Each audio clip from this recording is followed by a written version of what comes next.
a CEO and practice owner, there are so many different things that you can invest in your business. You can invest in a website. You can invest in an admin. You can invest in a new therapist. You can invest in a coaching or consulting program. You can invest in office space. You can invest in a new EHR. Like constantly, there are things that you could be spending your money on in order to improve your business.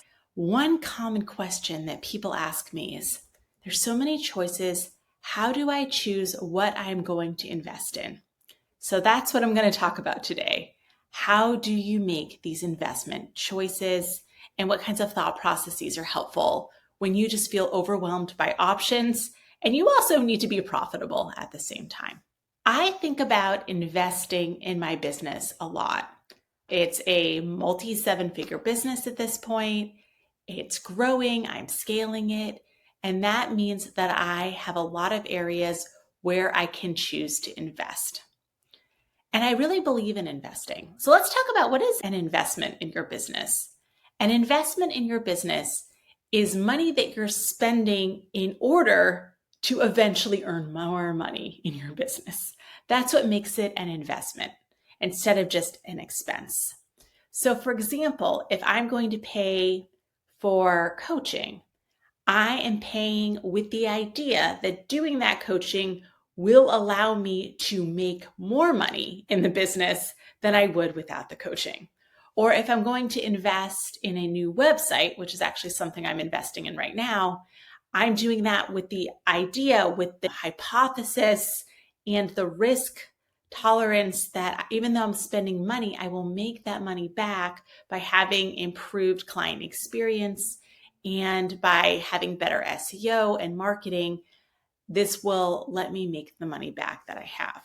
So that's what investing is. Sometimes people are like, oh, I'm investing in this. But if I have a consulting client telling me they're investing, what I ask them immediately about is, well, what are you going to get from this? And then how will that repay your investment? And that is a really helpful thing just to think about, because if you can't answer those questions, if you're just buying things and you're not thinking about the way that you are going to make that money back, it's time to rethink whether you are making that purchase. Is that really a good idea for you? Is it an investment or not? All right, but let's say that you understand this and you are making a real investment. You're like, I could hire this new consultant, right? I could bring on this new person. I could hire an admin. I could invest in my own health right now because I'm not feeling well. Like there are all these things I could invest in. What do I pick? This is how I figure this out. I think, what am I trying to achieve next? What am I trying to get to next in my business? Am I trying to bring on a certain amount of clinicians? Am I trying to hit a certain milestone? Am I trying to bring in a certain amount in profit? Like, what am I trying to do next? And then I think, what is the block to me doing that thing? Is it that I'm missing a tool? Is it that I'm missing a strategy? Is it that I'm missing a mindset? Is it that I'm missing something practical like office space? Like, what is getting in the way of me reaching that next goal? And whatever that is, I'm going to invest in fixing that thing, because then I can move to the next goal and then redo this thought process. So for example, right now, I'm imagining a scaling part of my business where I'm like, we are trying to bring in more providers, right? We're trying to grow and be able to offer our services even more to more areas of the country than we currently can offer them. And I was like, what is missing in my business? What is preventing me from going out and hiring right now? And the thing that I identified that I was missing was really solid systems that could sustain that level of stress. So I have really good systems in my practice already, but they support the amount of clinicians I currently have. But in order to take that next growth step, I need to have better systems. I need now to bring in some things that I haven't DIY'd. I want to bring in a structure from outside so I have a really solid foundation, because I know if I don't build on a solid foundation and I overreach, then things collapse. So that's when I hired an integrator to bring an entrepreneur organization system, right? Well, the hard part was me figuring out, where do I get the good system, right? Where do I want to bring that in from? So then I invested in that. And that has been really helpful in helping me create the foundation that I need.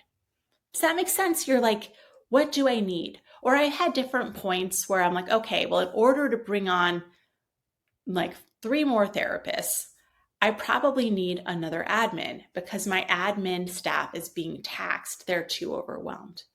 And that's when you're like, all right, I invest in the next admin, because if I bring on this person, then I'm able to scale and then I'm able to make my money back.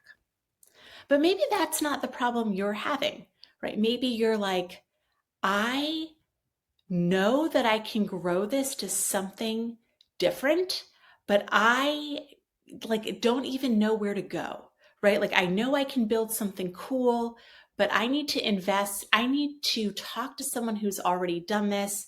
I need some milestones.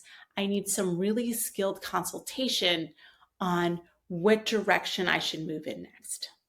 That's maybe when you invest in consulting, right? And if you're a psychologist and you are trying to grow your practice specifically into some kind of niche specialty clinic, that's maybe where you're like, wow, I want to consult with Leah because she's already done this. She knows what this looks like. She's already been there and she's doing it right now. So she can help me kind of get into these systems and figure out what I need.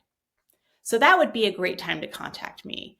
Or maybe you realize, like, I need to understand money better. So then maybe that's when you do some kind of investment in a consulting program around understanding finances. It's all about really being honest with yourself and being like, where are my stuck points? So let's take a step back. You want to invest in something. So write down, what do I really want next? And just let yourself write that down and start writing down all of the different things that you might want next. Then, once you have that vision, ask yourself, why haven't I already achieved that? Like, what is blocking me? Is it a specific thing I need? Like, I want to grow my clinic, but I don't have office space. Is it guidance and mentorship that I need? Is it a book that I haven't read yet? Your investment could be in a business book. Is it admin support? Like, what is it that I would need to do in order to have that? And that will help you figure out what to invest in next. You don't want to invest in everything all at once, because if you invest in too many things, number one, you're going to have your attention all over the place. You're not going to be actually able to utilize the things that you're investing in, right? You're not going to get your return on investment because you're trying to do too many things at once. It will overwhelm you, and you don't need everything at the same time. Like, there are things that you will eventually need that you don't need yet. And there are things that you need to invest in so that you can grow into them. So really just taking that step back and really saying, what's keeping me from doing the next thing will help you really focus in. And again, if you need help figuring that out, that's what I'm here for. And that is what other coaches and consultants can also help you solve. But I'm excited for you. You're just trying to simplify through the overwhelm and ask yourself, what is the next thing I need? All right, I hope this is useful to you. If there's ever anything specific that you want me to answer, feel free to email me directly. My email is below. You can email me at hello@worthitpractice.com, and I will make an episode if it's something that could be helpful. I'm really here to serve you and answer the questions that you have. I hope you have an absolutely fantastic day.